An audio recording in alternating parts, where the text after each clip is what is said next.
Olá, seja bem-vindo ao Band Entrevista. Amanhã, domingo, 2 de outubro, é dia dos brasileiros irem às urnas e escolher presidente, senadores, deputados federais, estaduais e governadores.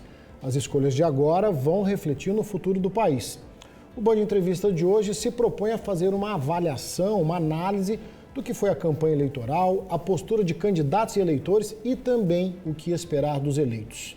Para isso, o nosso convidado é o cientista político Alexandre Valmote Borges, ele que é doutor em Direito e História e pesquisador de estudos constitucionais. Professor, obrigado pela sua presença aqui no nosso Band Entrevista. Olá, um prazer estar aqui com vocês para esse debate, para essa conversa de hoje.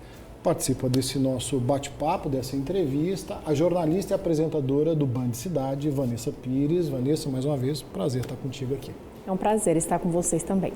Professor, foram praticamente 1 mês e meio de propaganda eleitoral, até menos. Que o senhor acredita que os candidatos eles conseguiram transmitir as suas mensagens ou pelo menos serem conhecidos do grande público, do eleitorado? Sim, se nós fizermos uma divisão nas campanhas, né? De um lado, nós temos algo muito interessante nessa eleição quando nós falamos do executivo. Vejam vocês que nós temos, pelo menos as pesquisas indicando, 2 candidatos com o maior preferencial do público. E quando eu digo que é diferente é porque nós estamos falando do atual presidente, que obviamente é conhecido, e nós estamos falando de um ex-presidente que também é bastante conhecido. Então eu acho que na campanha do Executivo Federal, as pessoas têm uma dose de conhecimento maior do que está sendo apresentado. É claro que o nosso grande desafio vai justamente para o Legislativo. Aí sim, nós temos uma quantidade enorme de candidatas, de candidatos, uma grande participação de mulheres postulando, isso é muito importante. É difícil, né, e seria, eu acho que até arriscar demais dizer que todos os eleitores e todas as eleitoras tiveram uma altíssima carga de informação sobre os candidatos ao Senado, sobre os candidatos a deputado federal e a deputado estadual. Inclusive, eu acho que muita gente vai fazer, no bom sentido, aquela colinha no sábado para definir seu candidato a deputado, sua candidata a deputada, Senado, a mesma coisa. Então, acho que a gente tem que separar, né? A campanha presidencial, obviamente, a gente conhece 2 postulantes muito conhecidos, né? Um ex-presidente, o atual presidente, as pessoas têm uma quantidade enorme de informações. Agora, com relação ao legislativo, realmente, né? Há ainda, né, vamos dizer assim, um déficit, né, algum problema para as pessoas terem conhecimento total do que está em jogo, do que está sendo disputado. Ainda falando sobre propaganda eleitoral, a gente tem diversas formas, né? Corpo a corpo, as faixas esparramadas por toda a cidade. Hoje agora que agrega muito, né, são as redes sociais, televisão, rádio, tudo. Você acredita que algum impactou mais que o outro ou cada um atingiu o seu público-alvo? Veja, nós temos desde a conversa boca a boca dos vizinhos, né? Queira ou não, nós vivemos em espaços comunitários, é o vizinho, é o clube, é a roda de amigos, até mesmo naqueles momentos informais no churrasco as pessoas discutem política, né? É um erro imaginar que as pessoas não discutam política. Agora você colocou algo muito interessante, né? Eu acho que o papel dos meios eletrônicos em geral, ele tem crescido. Até porque hoje em dia, de uma maneira ou de outra, todos estamos conectadas e conectados. Inclusive é interessante porque se nós olharmos um pouquinho para a legislação eleitoral, eu acho que de um jeito ou de outro ela colabora com isso. Ao limitar, por exemplo, nas TVs e nas rádios em geral, ela limita, né? Você tem espaços definidos e limitados, né, de produção de conteúdos que possam ser veiculados, enquanto nos meios eletrônicos, nas mídias sociais em geral, você tem uma liberdade de tempo. Então, nesses canais, Vanessa, eu acho que a coisa circula de uma maneira inédita, diferente das eleições anteriores. Não que nas eleições anteriores não tenha ocorrido. O que ocorre é que cada vez estamos mais conectados, né, mais ligados nessas redes. Tem mudado, né, essa questão. Antigamente era tão diferente, né, o tipo de divulgação, né, da campanha, né, tudo tem mudado bastante. Sim, o acesso à informação, né, Vanessa? E justamente, né, respeitando a particularidade de cada canal desse de comunicação, mas se atentando aqui para a rádio e TV, eu gostaria até de saber da impressão do professor, mas o grande público percebeu que o nível da campanha nessa reta final, nessa última semana, ele caiu. ataques diretos, né? Recorrendo a recursos de imagem, som do passado, que de certa forma pudesse atingir o adversário até de forma pessoal. E a gente viu também a grande quantidade de direitos de resposta. Como é que o senhor viu o nível da campanha? Veja, esse momento final, não é quando você olha pensando que você é um candidato ou uma candidata, obviamente você já tem uma série de pesquisas, uma série de levantamentos indicando se você está bem ou mal, não é? E aí, naturalmente, há sempre a tendência de você procurar acirrar um pouco, né? Inclusive de forma negativa, destacando características negativas do candidato ou da candidata que ele é oponente, né? Então, vamos dizer, esse calor de última semana de campanha, a verdade é que ele sempre ocorre, não é? Bom, o que é o grande desafio, né, dessa história toda? E aí é uma tarefa delicadíssima que a Justiça Eleitoral tem que lidar, e eu digo que não é muito fácil, é justamente saber quando há efetivamente uma crítica que pode ser considerada a crítica que é construída dentro do debate político de propostas, e quando isso aí resvala justamente para características pessoais, né, para imputação de condutas delituosas e difamando, caluniando, injuriando alguém. Esse é um desafio enorme, né, porque, vamos falar a verdade, a linha ali é uma linha muito pequena, né? E veja, há uma grande dúvida, e eu coloco dúvida aqui mesmo, né, para sabermos qual o real impacto disso e como isso funciona. Não é? Dependendo da informação veiculada, dependendo do tipo como isso é assimilado, você tem reações que podem fulminar aquele que divulga e que achava que ia ter um resultado atacando o outro, ou pode realmente diminuir, não é, a aceitação daquele que estava na frente e tal. O resultado é uma aposta perigosa, na verdade. O efeito reverso, né, professor? Pode acontecer como também... virar contra o feiticeiro, né, Vanessa? Exatamente, né? Rapidamente, lembrando de uma eleição passada num dos municípios, uma capital do sul do país, né, por exemplo, houve a veiculação de um vídeo em que um dos candidatos aparecia em relações sexuais e tudo mais, né? Houve aquele espanto inicial, o que vai acontecer, o que não vai acontecer. Eu digo para vocês que o efeito foi zero. Zero. Mas vocês sabem que já houve outras eleições, que matérias impactantes relacionadas à vida íntima e privada, dossiês, mirabolantes. Dossiês, e as pessoas, opa, o que está acontecendo não é exatamente... Isso depende muito do tipo de candidatura que é construída e como está sendo atacado isso. É óbvio que, por exemplo, se o candidato pauta grande parte, né, da sua proposta como um defensor de valores tradicionais de uma certa família e vem um conteúdo desses, o impacto é enorme. Se você, por exemplo, apresenta uma postulação e praticamente tudo que você está apresentando é de conteúdo econômico, talvez o resultado seja, né, zero ou de pouco impacto. Porque eu penso que o eleitor, ele quer um candidato que o represente de uma forma honesta, e não aquele que ataca o outro para mostrar o trabalho dele, né? Sim. Agora, falando sobre os eleitores, como que você avalia que os eleitores se comportaram, né? A gente tem falado muito dessa polarização, nós tivemos muitos crimes, até na nossa região, em todo o país, envolvendo candidato A ou B. Como que os eleitores estão se comportando, estão participando mais? Inclusive, o senhor, como professor, aí estendendo a pergunta, os jovens estão interessados também em política? Como que está toda essa questão? É interessante, né? Veja, primeiro, a palavra polarização ela tem um sentido legal, interessante. Afinal de contas, né, eleitores e eleitoras têm que ter propostas diferentes. Se nós tivermos todos os candidatos apresentando mais do mesmo, né, a eleição seria de um tédio enorme, os índices de abstenção, brancos, nulos, né, seriam absurdos, porque as pessoas não veriam. Então, tem um sentido positivo da palavra polarização. Propostas diferentes têm que ser apresentadas aos eleitores e às eleitoras. Bom, o problema é que propostas e antagonismos não podem conduzir à violência física, não podem conduzir a maus tratos entre pessoas, que infelizmente alguns desses episódios acabaram ocorrendo, tá? Eu também não vou fazer um discurso hipócrita e cínico de dizer que nunca houve violência em períodos eleitorais no Brasil. Houve, né?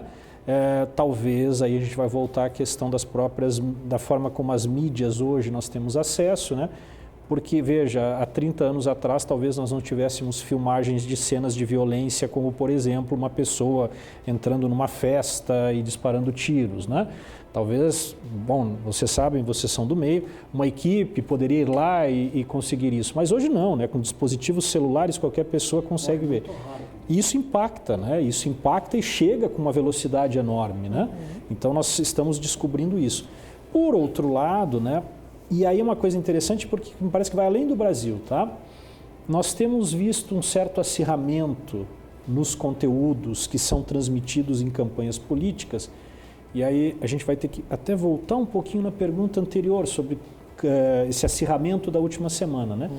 É interessante vocês notarem que, por exemplo, cada vez mais discussões sobre envolvimento ou não envolvimento criminal ou penal do candidato ganham muito espaço. Então mostra que os debates e as discussões políticas têm sido conduzidas para alguns aspectos, né, mais violentos, eu diria assim, não é?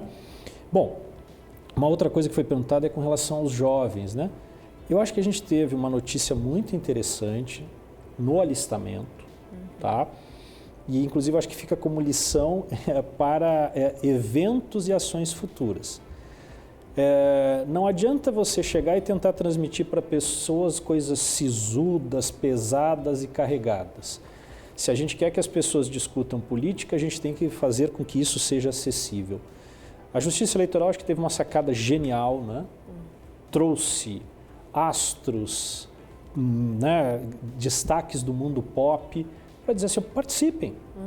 E o resultado foi bastante animador, né? Nós tivemos aí um bom alistamento das jovens e dos jovens. Eu sou pai de uma jovem alistada, inclusive, né? Muito feliz por isso. É porque fala a linguagem deles, né? Exatamente. Então, chama a atenção para aquele assunto que às vezes eles achariam um assunto chato, né? Então, isso é bacana, né? Quer dizer, não é aquela coisa, pô, mas se ela está preocupada com isso, eu também tenho que me preocupar, não é? Dá o despertar, né? Dá o estalo para a gente chegar e participar, não é?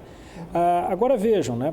Por outro lado, é a eleição que nós vamos ter um grande contingente, né? Mudou muito a dinâmica da população brasileira. O eleitorado brasileiro está ficando cada vez mais um senhor e uma senhora, e menos um jovem e uma jovem na média. Isso é natural, porque afinal a população brasileira na média está envelhecendo, né? Isso tem impacto? Claro que tem impacto, né, gente? Jovens têm visões de mundo diferentes, né?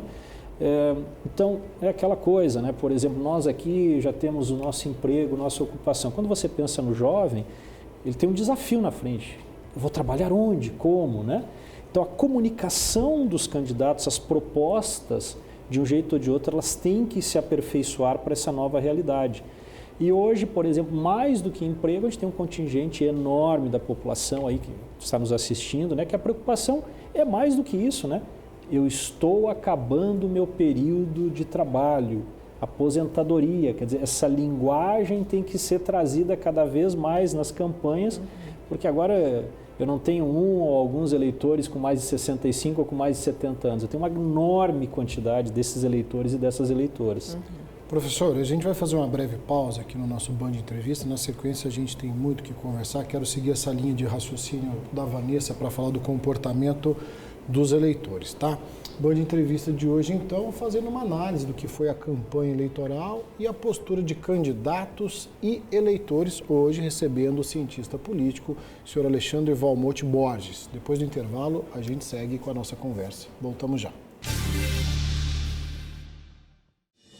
Vencer desafios e melhorar a vida das pessoas. Esse é o compromisso da Prefeitura de Uberlândia na saúde. Mostra aí, Droninho. 11 UBSFs foram reformadas e ampliadas. E mais 8 foram construídas, como essa no Glória e no Shopping Park. 2 UAIs foram ampliadas, Pampulha e Planalto. E vai começar a do Luizotti. A Prefeitura reabriu um hospital, criou o Centro de Internação Pediátrico e centenas de leitos médicos, como no Dr. Hansen. E Uberlândia foi a primeira cidade de Minas com um centro pós-Covid. E um centro especializado para transtorno do espectro autista. E estamos ampliando o Hospital Municipal, que vai ganhar um pronto-socorro de ginecologia e obstetrícia. Todos esses números trazem uma certeza. Para a Prefeitura de Uberlândia, a vida das pessoas é prioridade número 1. Prefeitura de Uberlândia. Fazer mais, fazer bem. Se joga na minha vida, desaba na minha cama, desbloqueia o sentimento e fala que me ama, vem sem medo. A Prefeitura de Uberlândia implantou câmeras de segurança com inteligência artificial em diversos pontos da cidade. Deu tão certo que agora instalou também na área rural, estradas e sinais e distritos mais 84 câmeras ultramodernas. Que leem placas de veículos e identificam ações suspeitas com o monitoramento da polícia.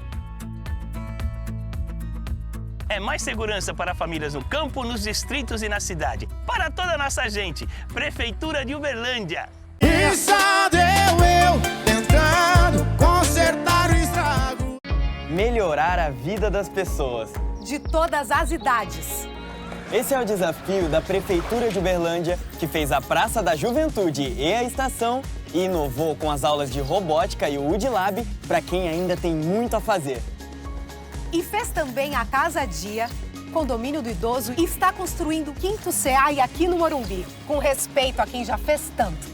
Não é, dona Ney? Verdade. Vai ficar muito bom, né? Ai, muito ótimo. Tem a minha filha que vai para o Estação Juventude e a minha mãe que adora o CEAI. É muito bom ter tudo isso aqui pra gente. Prefeitura de Uberlândia. Fazer mais. Fazer bem. Nesta segunda, 10h30 da noite, presos no Chile, Grade e Bill sentem toda a pressão da sobrevivência. Discovery Plus apresenta Desafio em Dose Dupla, na Band. Band Entrevista de volta, fazendo uma breve análise sobre o que foi a campanha eleitoral, postura de candidatos e eleitores e o que esperar dos eleitos, hoje recebendo o cientista político, o senhor Alexandre Valmont Borges. Professor, mais uma vez, obrigado pela sua presença. Obrigado. Seguindo a linha de raciocínio da Vanessa, falando sobre os eleitores, né? Assim, o senso comum, a gente percebe que hoje tem mais gente que se interessa pela política do que aquelas pessoas que falam, eu não gosto de política, eu não discuto política.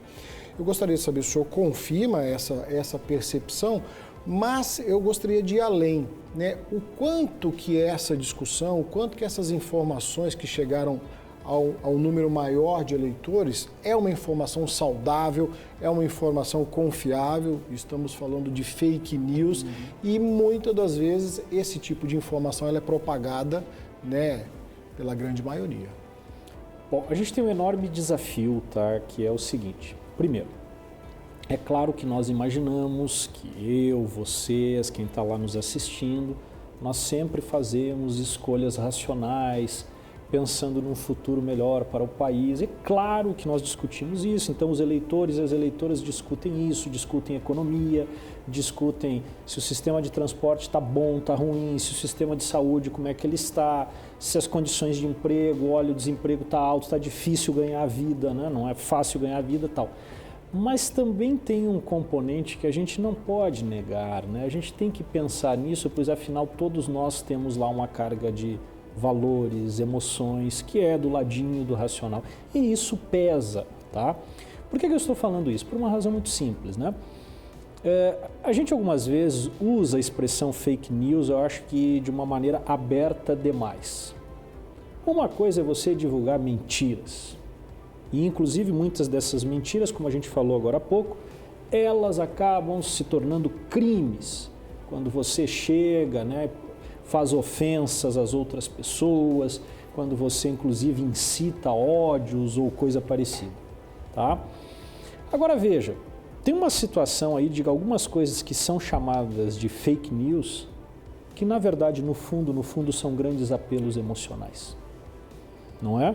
Isso é uma discussão muito interessante, né? Quem gosta de olhar para esse tipo de coisa, entram fatores como religiosidade, participação de determinados grupos, percepção sobre como deve ser a vida em comunidade, a visão que a gente tem da vida em comunidade. Eu vou mencionar aqui, tem questões extremamente polêmicas que entram nisso. Vou dar um exemplo, né? A questão do aborto, certo? Vocês percebam que há uma discussão carregada desses elementos de valores e tudo mais. Para finalizar esse raciocínio, para que vocês entendam, muitas vezes aquelas mensagens que eu, Vanessa, você, a gente diz, não, mas isso aqui olha, um absurdo tal. Talvez, na verdade, seja apenas, né, aquele veículo que alguns ou algumas estavam aguardando para dizer, viu, por isso eu me decidi por este caminho, né? E assim, a gente tem que ter um certo respeito, né? Porque vem aquela história, não, vamos discutir isso em pontos racionais. Nem tudo na vida funciona dessa maneira e nem mesmo os processos eleitorais. Vamos respeitar, né, essa margem que todas as pessoas temos, todos nós temos uma dose de paixão na política. Falando sobre a questão agora de em quem a gente deve escolher, enfim, o que o pessoal tem analisado, a gente vê que nós temos muitos candidatos novos, a gente tem uma grande parte também que quer a reeleição. Uberlândia, por exemplo, muitos vereadores estão tentando pela primeira vez lá o cargo, né, como deputado federal, estadual. Exato. Enfim, você acha que a tendência é que haja essa renovação ou o público, né, o eleitor está preferindo ser mais conservador, manter os antigos? Como que está essa análise, assim? As pessoas estão tendo uma visão de que forma? Eu acho que nós vamos ter que conjugar algumas coisas bem engraçadas, tá? Porque eu acho assim, ó, haverá renovação, porém conservando, tá? Porque, veja, você colocou uma coisa assim, ó, a vereança de Uberlândia de 2020 para cá, a gente tem alguns rostos novos, né?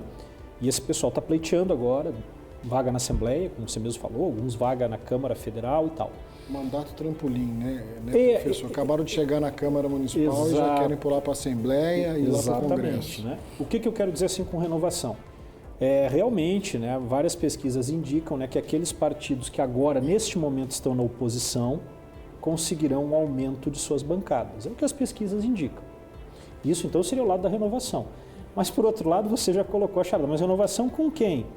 Com aquele pessoal que já está nos cargos e já conhece a vida política.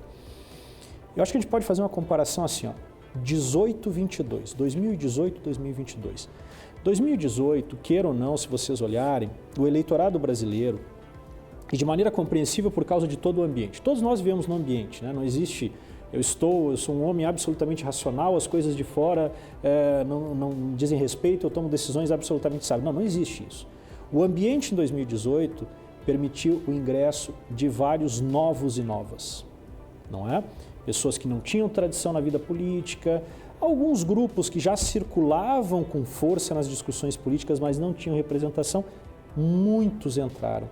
Eu tenho a impressão, Vanessa, e amanhã, na programação da Band aqui, o pessoal vai poder ter a confirmação, eu acho que a gente vai ter um aumento da oposição, mas não tanto com esses de fora do sistema. Então, vereador que vai à posição de deputado estadual ou federal, não é? Alguns outros tradicionais que talvez em 2018 tenham ficado de fora e agora voltam também. Não é? A eleição de 2018, realmente você trouxe muita gente de fora. Eu acho que agora haverá uma mudança, mas com gente que já está no sistema político e partidário.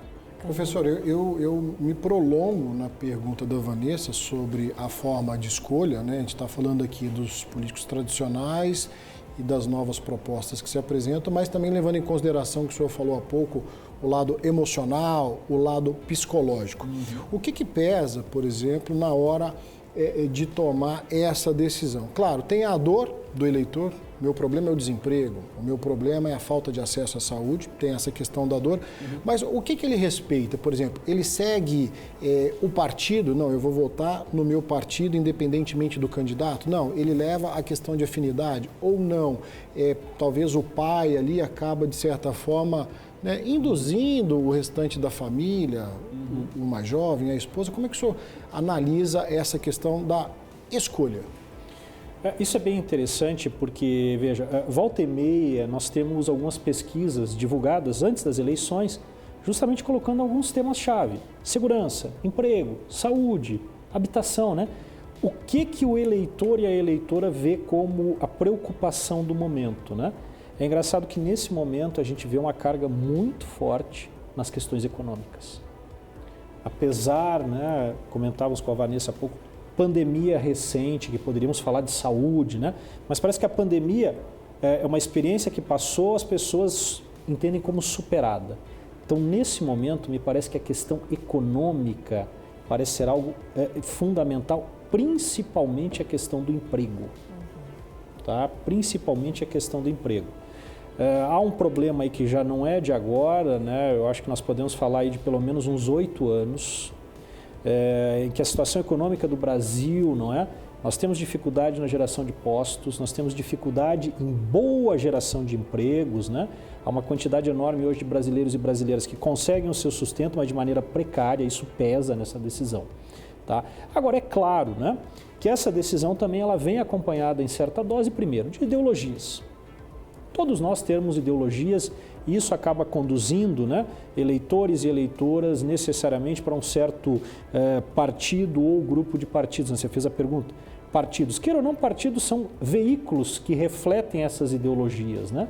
Ninguém vota num partido simplesmente pelo nome do partido. As pessoas votam nos partidos porque ali elas encontram ideias que são próximas, valores e outros elementos que levam essas pessoas a depositar o seu voto, a sua confiança naquele ou naquela candidata.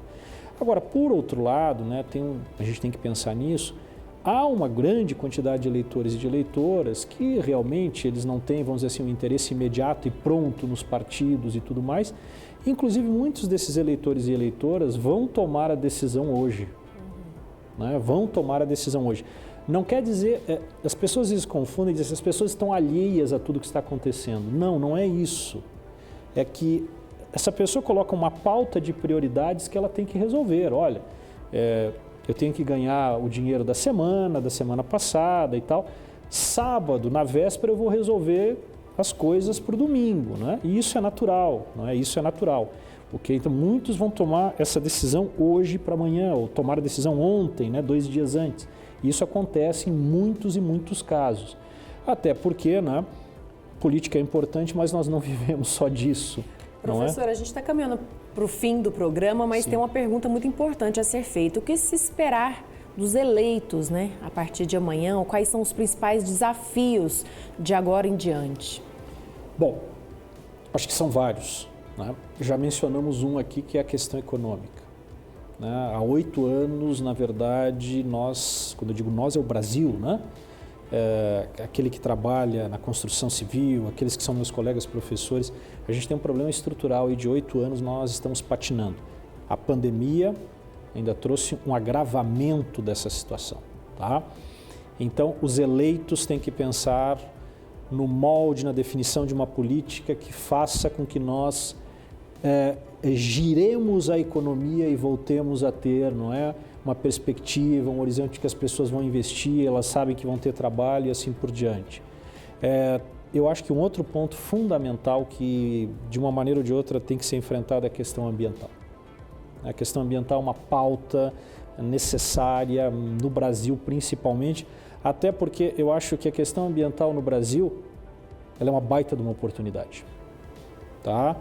Nós podemos transformar a questão ambiental, que nos últimos anos tem sido um abacaxi, não é? Acho que a gente pode tirar a casca do abacaxi e transformar isso aí realmente numa sobremesa, num doce maravilhoso, numa fruta maravilhosa, porque são oportunidades de geração de emprego, geração de renda. E um outro problema que eu acho que assim, é fundamental, que está ligado à economia, está ligado ao ambiente, é a questão da infraestrutura em geral da vida nas cidades, não é? Então a gente precisa investir em transporte, um transporte já para o meio ambiente, né? Talvez pensar em coisas mais ousadas, cada vez veículos menos poluentes, transporte coletivo e tudo mais. E não esquecendo, tá, gente? Questão ambiental também envolve saúde. Um ambiente saudável, pessoas saudáveis, menor número de ocorrências nasais no Sistema Único de Saúde. Então, é uma política importante. E outra é o desafio do envelhecimento da população brasileira. É uma grande engrenagem, né, professor? Exatamente. Eu costumo falar que a gente está longe de esgotar o nosso assunto, mas infelizmente o nosso tempo se esgotou. Em nome do Grupo Bandeirantes, da Band Triângulo, quero agradecer a presença do senhor aqui no nosso Band Entrevista. Muito honrado e bom voto a todos e a todas. Vanessa Pires, obrigado pela sua participação. Eu que agradeço. Por favor, votem com consciência. É isso aí. Hoje, o Band Entrevista, então, recebendo o cientista político, o senhor Alexandre Valmonte Borges, para avaliar um pouco da campanha eleitoral, postura de candidatos e de eleitores. Lembrando você que amanhã, a partir das 5 horas da tarde, Concluída a votação, a cobertura completa da apuração você acompanha aqui na tela da Band Triângulo e por todos os nossos canais de comunicação. Para você, um bom sábado e até o próximo Band Entrevista.